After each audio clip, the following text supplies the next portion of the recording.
Assalamualaikum warahmatullahi wabarakatuh. Selamat pagi teman-teman.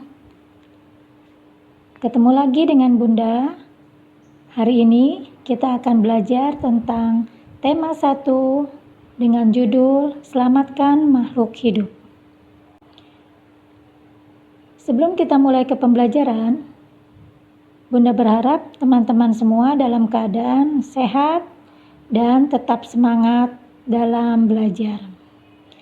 Baik, pada tema 1 ini kita akan belajar subtema yang pertama dengan judul Tumbuhan Sahabatku.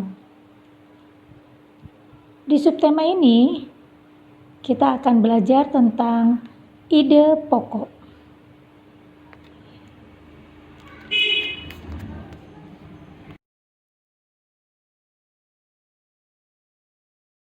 Baik, sebelum kita bahas tentang ide pokok, teman-teman pasti sering mendengar kata paragraf. Apa sih paragraf itu? Paragraf adalah seperangkat kalimat yang terdiri atas satu kalimat pokok dan beberapa kalimat penjelas. Nah, sedikitnya dalam setiap bacaan terdiri dari 2 paragraf.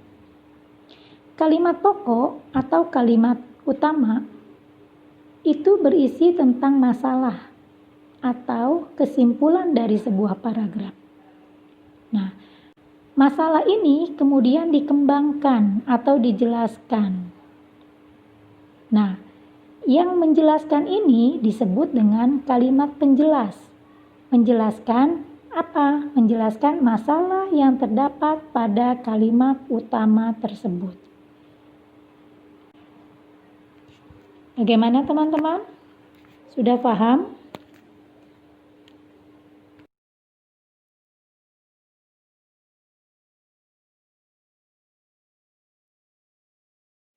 Apakah ide pokok itu?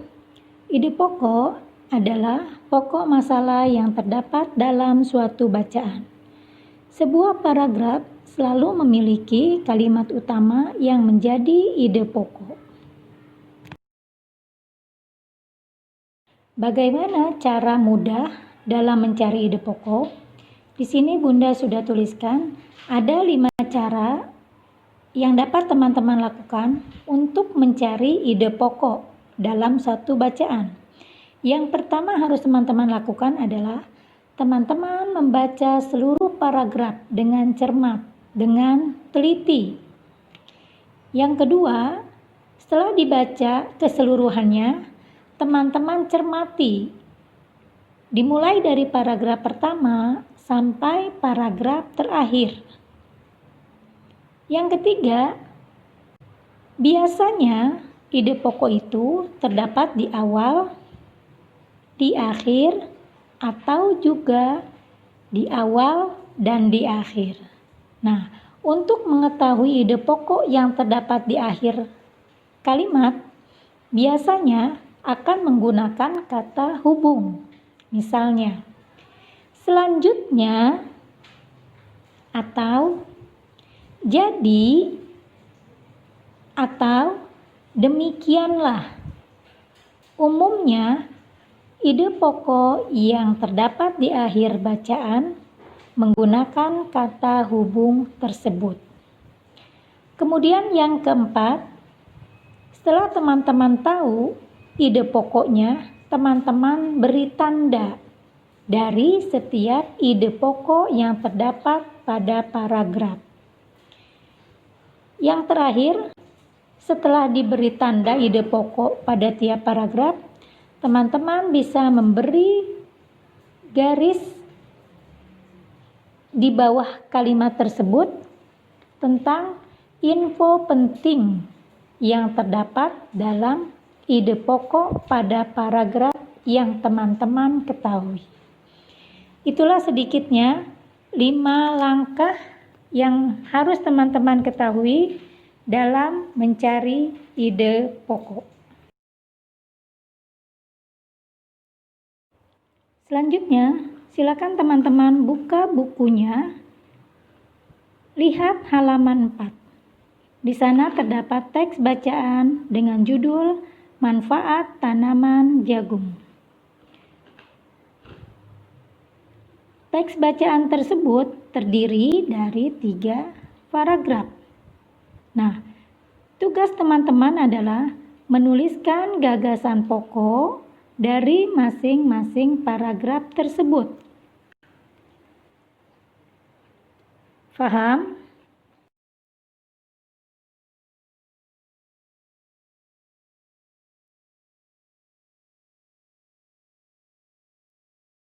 Baik, sekarang teman-teman buka bukunya, lihat halaman 36.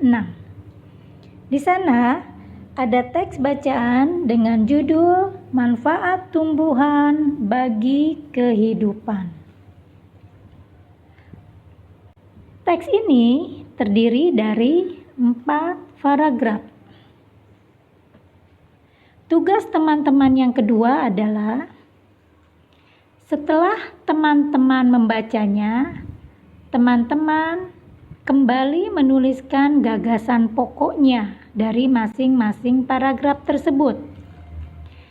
Setelah gagasan pokoknya teman-teman ketahui, Bunda minta gagasan pokok dari masing-masing paragraf tersebut, yaitu dari paragraf 1 sampai paragraf keempat, teman-teman rangkai supaya menjadi sebuah kesimpulan atau menjadi sebuah ringkasan yang saling terhubung antara ide pokok pada paragraf pertama, kedua, ketiga, dan keempat. Dan yang harus teman-teman perhatikan selanjutnya adalah silakan teman-teman menggunakan bahasa teman-teman sendiri supaya lebih mudah memahaminya.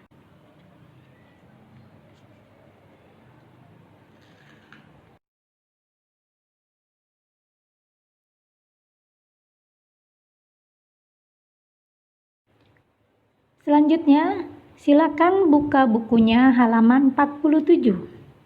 Kita sudah sampai pada pembelajaran 6 di subtema 1 ini.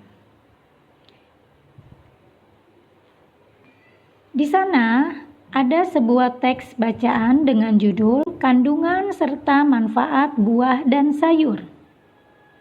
Coba diperhatikan. Teks bacaan ini terdiri dari berapa paragraf ya? Ya. Jika teman-teman sudah membacanya, Bunda minta teman-teman untuk menuliskan 3 kosakata baru yang baru teman-teman ketahui dari teks bacaan tersebut. Setelah itu, buatlah 3 pertanyaan dari kosakata yang teman-teman tuliskan. Baik, ini tugas bahasa Indonesia teman-teman untuk subtema 1 tentang ide pokok. Bunda berharap teman-teman bisa memahami materi ini dan dapat menyelesaikan tugasnya dengan tepat waktu. Terima kasih teman-teman atas perhatiannya. Tetap semangat dan jaga kondisi tubuh dengan baik. Sampai jumpa. Assalamualaikum warahmatullahi wabarakatuh.